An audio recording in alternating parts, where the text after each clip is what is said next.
Bombeig Agustinet, edició 610. Benvingudes i benvinguts. El Club de Pepo no és fàcil escoltar a cap graderia i tampoc a la d'Orriols. Cal distingir per a fer-ho soroll d'opinió generalitzada.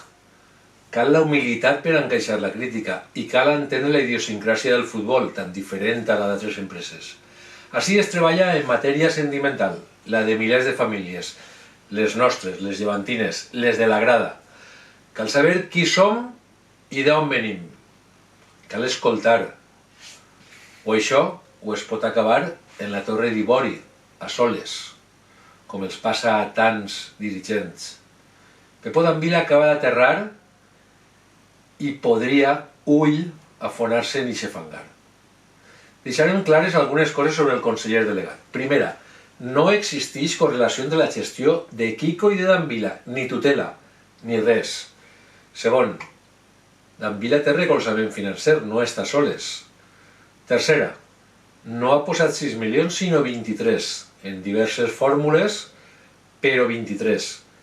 I hem de tenir en compte que sense eixa injecció, o una altra similar, el llevant s'hauria hagut de malvendre en corruixes a algun fons per a eixir del pou en què es troba immers. Està segrestat el club?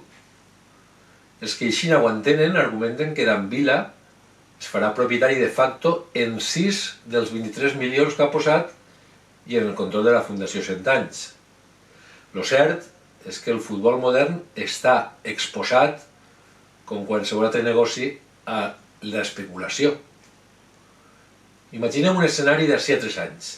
Ciutat deportiva i estadi acabats i el llevant en primera.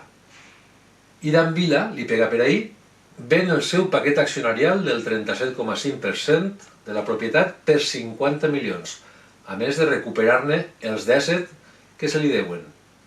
La plusvàlua seria enorme. Escenari B.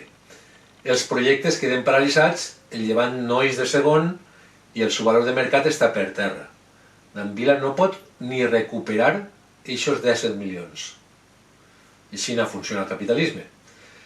Al meu entendre, el llevant és un repte empresarial per a d'Anvila, no un joguet especulatiu. Però el futur del club, lògicament, naturalment, no pot quedar en mans de les bones intencions. Per tant, què podem fer els de l'amor incondicional a l'escut? Podem aferrar-nos a la paraula donada per d'Anvila, qui va prometre que la Fundació mantindria el control de l'entitat. Ho té fàcil, que canvia els mecanismes d'elecció de patrons i que busca un equilibri per a garantir la seva inversió, però al mateix temps activar mecanismes de transparència i fiscalització reals, que eviten una situació com l'actual o com la de 2008. L'objectiu a mig i llarg termini ha de ser estabilitat i pau social, en 3 pols de poder, ell mateix com a màxim accionista, una fundació independent i representativa i els xicotets i mitjans accionistes reforçats després de l'ampliació. El llevantinisme ha d'enllugar aquest extrem i d'Anvila no es pot permetre desplegar el seu pla enfrontat al llevantinisme. Això seria un desficaci. Quant al futbol, què tal si diumenge guanyem a l'Sporting en un partit èpic i el dimecres a l'Andorra? Serien 6 punts per a creure, per a desbloquejar les cames dels futbolistes, per a canviar l'estat d'ànim de l'entorn, del vestidor, del club. Ja saben, valdanistes o no, que el futbol és un estat d'ànim. De sobte, imagineu que tot canvia i Minyambres ens ascendix. No queda un altre que intentar-ho, i apenes queda marxa. Ens podem permetre una última il·lusió? Confiem que els futbolistes seran capaços per fi de donar el millor que porten dins, que és molt?